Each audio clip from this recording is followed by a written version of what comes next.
Assalomu alaykum, Litiya onlayn maktabi kuzatuvchilari. Bugun biz asosiy ustozimiz Qilichali Abdullayev bilan o'qituvchilarda uchraydigan eng og'riqli muammolar haqida qisqagina bir suhbat uyushtiramiz. O'ylaymanki, sizga ham manfaatli bo'ladi.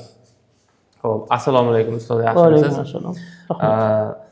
Ustoz, bilamiz, o'sha har safar toifa, ya'ni attestatsiya testiga kirgan vaqtingizda doim 90+ olgansiz va oxirgi kirgan attestatsiyada 96 ball olib chiqdingiz. Va menda yana bir qiziqtiradigan bir savol bor. Har safar o'sha 40 minut, 30 minut, ba'zan 50 minutgacha vaqtni ekonom qilib, tejab 50 minut oldin chiqib ketganingiz haqida doim biza xabardorimiz ustozlar aytishadi. Shu yerda bir narsani so'ramoqchiman. Bu chunki juda ham muhim ustozlardagi eng muammolardan biri hisoblanadi, aynan o'zimda ham. Qanday qilib vaqtdan yutyapsiz? Yoki buni qanaqadir sizda bir vaqtdan yutish tizimi bormi? Yoki biz bilmaydigan, e'tibor bermaydigan bir jihatlari bormi? Shu haqida keling dastlab biz bilan qisqacha bir o'rtoqlashing o'zingizni tajribalaringizni.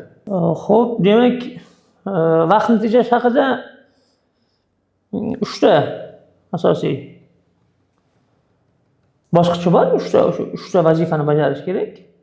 Ular haqida alohida video tayyorlaganmiz. Tushuntirilgan hammasi.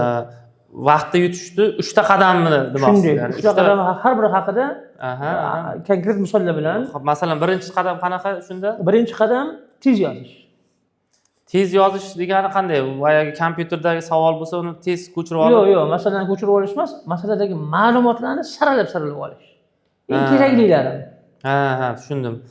Go'yoki boyagi geometrik masala bo'lsa, shunday. Uchburchak berilgan desa, birdaniga uchburchak chizib ketish. Ha, kerakli nimalarni qilib olish. Kerak narsalarni birdan qo'yib ketish kerak. Shu yerda yana bir narsa bor. Gapingizni oldim. Masalan, uchburchakka tashqisidan aylanib bo'ladigan bo'lsa, tashqisidan aylangan juda ham tez yozishim shart emas. Go'yoki u ishni qiyinlashtiradi. Chunki qancha chiziq ko'paysa, chizmani tushunarliligi kamayib boraveradi. Nuqta belgilab qo'yish kerak, mana shu markaz. Endi gapingizda tushunishim bo'yicha, masalan, men o'zim to'g'risi shartlarni o'qisam, doim chizaman-da. To'g'ri aytdingiz, tashqisidan aylangan chizish shart emas deganda, men buni bir marta chizib ko'rib, mana shuni chizmasam ham bo'lar ekan, faqat bitta bir tomon topish uchun kerak narsa ekan o'zi bu degan vaqtlarimiz ham bo'lgan. Endi shu narsa bu yillar davomida baribir tajribada shakllanishi kerak deb o'ylayman-da men. Yo qanaqadir buni bittada ko'rsatib tushuntirib o'tsa yo'q, ana shu o'sha video darsimizda konkret misollar bilan keltirilgan. Konkret masala bor. Nima uchun masalada shu yerda aylanani chizsa chigallashadi. O'shanaqa misollar ko'rsatilgan. Demak, mana tushunishimiz bo'yicha yillar davomida bu narsani odamni o'zi shakllantirishi mumkin deb o'ylardim men. Ustoz buni o'sha bilamiz, o'sha vaqtdan yutish bo'yicha darslari bor, kurslari. Bitta darsda demak aynan mana shu jihatlarga urg'u berib tushuntirib o'tsa ham bo'lar ekan. Demak, birinchi qadam bu o'sha masalani tez yozish dedik, ya'ni shartlarni qisqa qilib olish ekan. Ikkinchi qadam qanaqa bo'ladi? Ikkinchi qadam bu masalalarni qiyinligiga qarab saralash. Ya'ni qiyinligi deganingiz, men tushunishim bo'yicha oson savollarni ishlash, qiyinlarni o'tkazib yuborish. Shunday deb nima qilyapsiz? Oson savollarni yechib qiyinlarni o'tkazib yuborish. Lekin bu yerda bitta muammo bor ustoz. Men o'ylayman, qiyin savol, oson savolni qanday bilsa bo'ladi? Men masalan bitta savolni qiyinligini bilishim uchun to'g'risi savolni o'qiyman, chizmasini chizaman, yozaman, bir qancha vaqt o'tkazib, bu qiyin ekan deyman-da, shu vaqtim behuda ketib qolgan bo'ladi.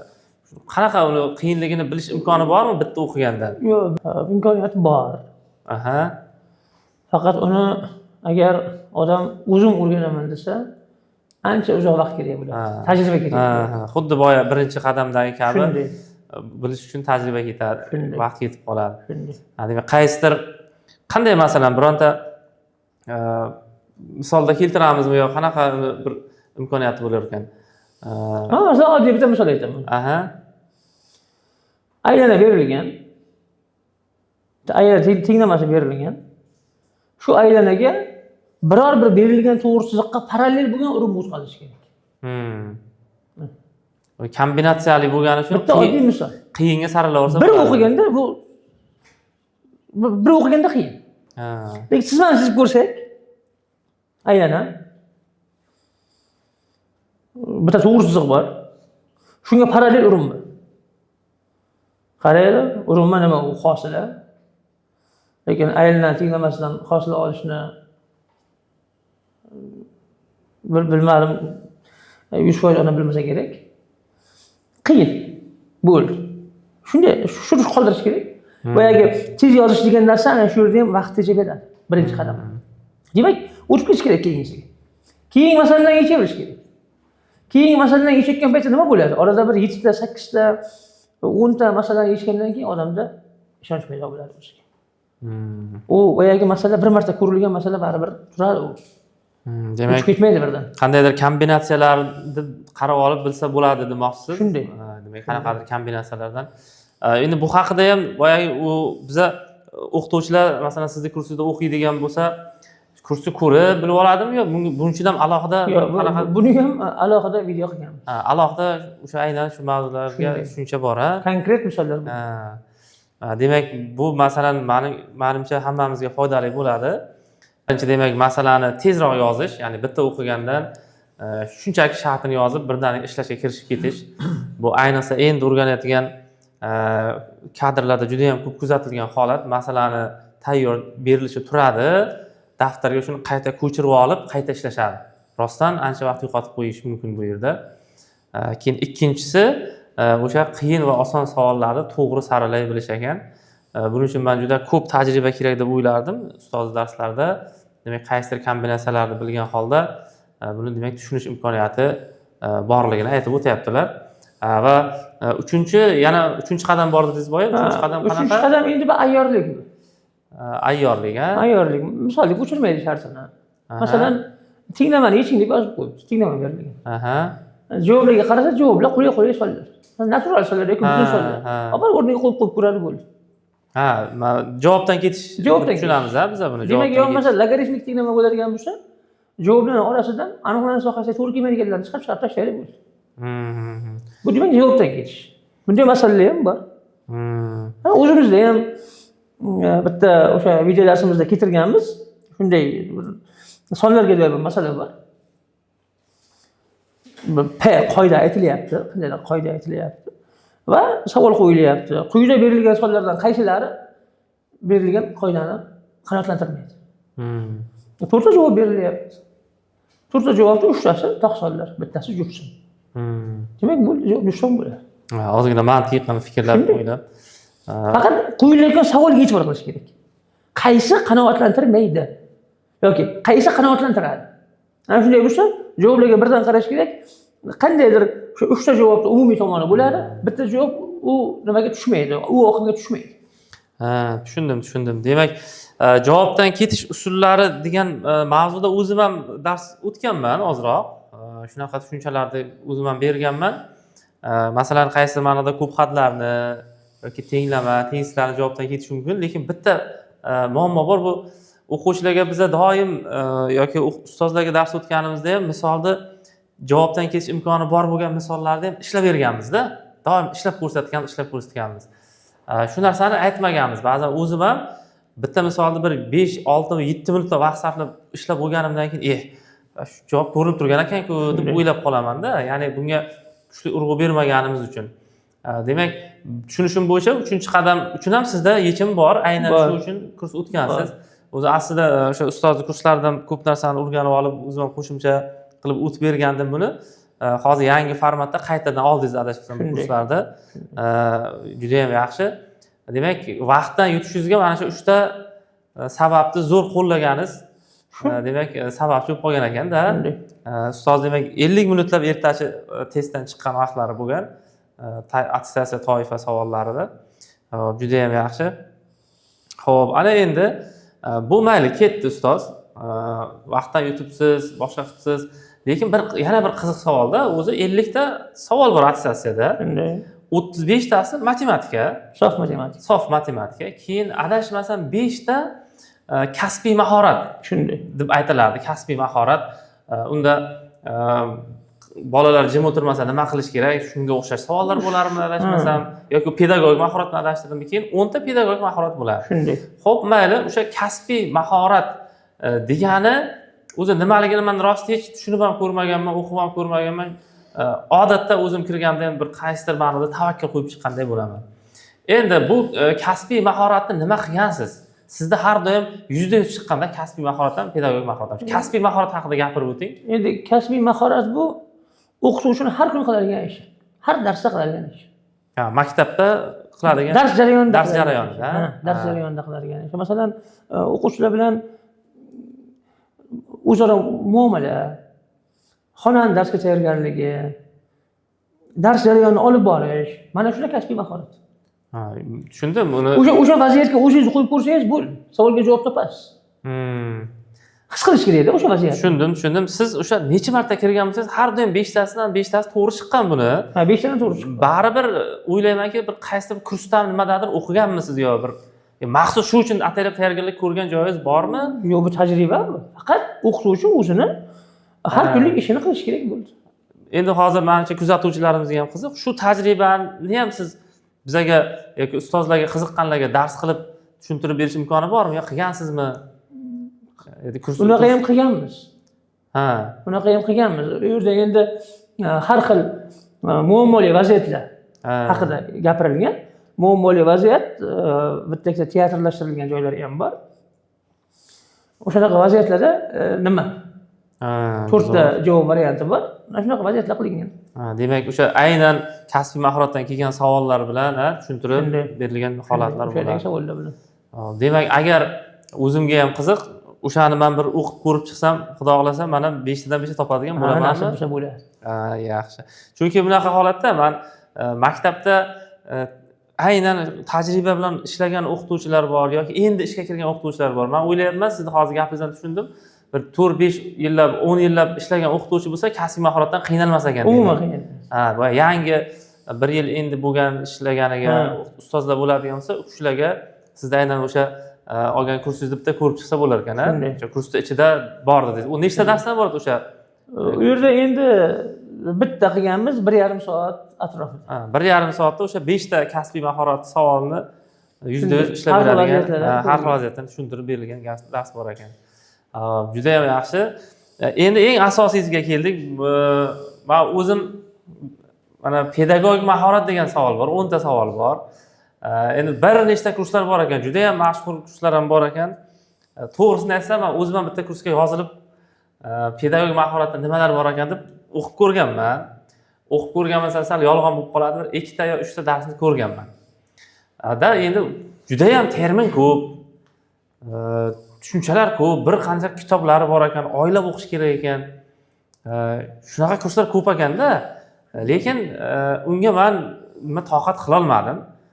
Men qaysidir o'sha ustozlar bilan gaplashganimda hatto 3 oylab o'qigan ekan shu 10 ta savol uchun. 10 ta savolim yaxshi chiqmayapti deb 3 oylab o'qib, shunda ham natija qila olmaganda, ya'ni biz kirib tavakkal qilib chiqqanimiz 6 ta yoki 5 ta chiqqan bo'lsa, u ham 6 ta 5 ta topib chiqqan vaqtlar bo'lganda. Shunday.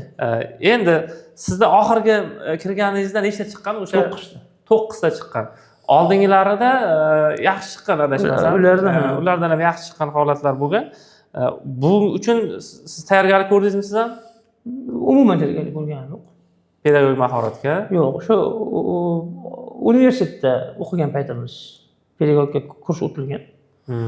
O'shandan esimizda qolganlari. Keyin ozgina mantiqiy fikr yuritish. Yo'q, endi baribir bu yerda menimcha qaysidir adabiyotdan o'qigansiz. Chunki bunaqa narsa uni ichida menimcha bir bilish kerak bo'lgan tushunchalar ham bor edi. U endi uning uchun ikkita yo bitta kitob to'liq o'qib chiqayotgan narsa emas. Ikkita mavzu yetadi biz. Ikkita mavzu. Ikkita mavzu bilan hammasi tushunarli bo'ladi. Asosiy o'sha yerda bir 8 ta atama bor. 8 ta atama bor, shuni o'rganib qo'yish kerak bo'ldi. Xo'p, bu uchun ham kurs qilib berasizmi o'shanda? Bu qilingan. Ha, bu ham qilingan. 2 dars qilingan. 2 ta dars qilingan. 2 ta dars qilingan yetadi. Xo'p, endi hozir juda nima deydi, shov-shuv bo'lib ketmasin. Kimdir bir oylab buni o'qitib, 2 oylab o'qitayotgan paytda siz 2 ta dars bilan pedagogikani to'g'ridan to'g'ri tushunadigan qilib qo'yaman deyapsiz. Buni bir qanaqadir bir namunaviy darslarda ham bir ko'rsak bo'lar ekan. Bo'ladi. Hozir bir aniq savollar bormi sizda bir shunaqa? Xo'p, aniq savollar topiladi. Keling bitta aniq savol bilan ko'raylik shuni. Masalan, Namunada menga qiziq to'g'risi, hozir men o'zim eslolmay ham qolyapman ba'zan shunaqa pedagogika savollarini. İşte men tushunmagan bir tushunchalar bor edi. Yangi mavzuni tushuntirayotgan edi. Aha. Shu paytda bir nechta o'quvchi yonma-yon gaplashib darsga xalaqit bera boshladi. O'qituvchi darsni to'xtatmadi, hech qanday tanbeh bermadi. U faqat o'sha o'quvchilarga qarab jiddiy va ma'noli nigoh tashladi. O'quvchilar bu ishorani darhol tushunib, jim bo'lib darsga e'tibor qaratdi. Ushbu vaziyatda o'qituvchi asosan qanday pedagogik sifatni namoyon qildi? Bu вообще fikrni chalg'itvoradigan narsa-da. Javoblarni ham Javoblarim: pedagogik takt, pedagogik texnika, pedagogik muloqot, pedagogik qobiliyat. Birinchisi nima dedingiz? Takt. Pedagogik harakat. Ha, pedagogik harakat, Ikkinchisi pedagogik texnika. Aha. Pedagogik muloqot, pedagogik qobiliyat. Bu yerda u usul qo'lladi. Usul degani bu texnika degani. Bu pedagogik texnika. Javob mana shu. Qobiliyatga mos kelib qolmaydimi? Yo'q, pedagogik qobiliyat u agar masalan u o'quvchilarni endi gaplashib o'tirganini u nigoh bilan to'xtatyapti-da u. Buning uchun qobiliyat shart emas. Yo'q, pedagogik qobiliyat u ko'proq mana bu o'quvchi nimanidir yaxshi anglamayotgan bo'lsa, shuni boshqa usullar bilan yoki o'quvchiga shu yaxshiroq tushuna oladigan qilib o'rgatishda namoyon bo'ladi u pedagogik qobiliyat. Demak, bularni ham mana shunaqa bir 4-5 ta savollar bilan mantiqni ishlatishni o'rganib olish kerak ekan. Mantiqda juda ham yaxshi. Xo'sh. Yana nima maslahatlar bera olasiz, ustoz? Xuddi sizda 90+, 96, 98 hozirlik ball olish uchun ustozlarga yana umumiy qanaqa tavsiyalar bera olasiz? Xo'sh, birinchi tavsiyam tajribali ustozlarni yo onlayn yo offlayn suhbatda bo'lish kerak. O'zlari tajribalilar bilan. Ikkinchisi, masalan shu onlayn haqida gaplashaylik, onlayn ta'lim haqida. Onlaynda video ko'ryaptimi? O'sha masalani yechimini yozsin. Bunda o'rganish, bilim paydo bo'ladi. Shunday. Keyin bo'sh vaqtlarda tafakkur qilish kerak matematika haqida. Xalq ustoz, siz bergan tavsiyalar, ma'lumotlar uchun sizga katta rahmat. Demak, kuzatuvchilarga biroz aytib o'tamiz. Agar sizga ham ustozni mana shu kurslari qiziq bo'lsa, pastda havola bor. Havola orqali ro'yxatdan o'tib, ustozni kurslariga yozilishingiz mumkin. Undan tashqari yana bir yangilik, aynan ustozni o'zlarini boshchiligida Telegram kanal, attestatsiya uchun Telegram kanal tashkillashtirilgan. Uni ham havolasi pastda bor. Bemalol Telegram kanaliga o'tib olishingiz mumkin. U kanalda doimiy ustozni o'zlari attestatsiyaga kelgan savollarni eng oson va qulay usullar bilan ishlanishini hamda attestatsiya uchun juda kerakli bo'ladigan mana shunga o'xshaydigan maslahatlarni doim berib boradi. Demak, o'tib oling, o'ylaymanki, albatta sizga manfaatli, foydali bo'ladi.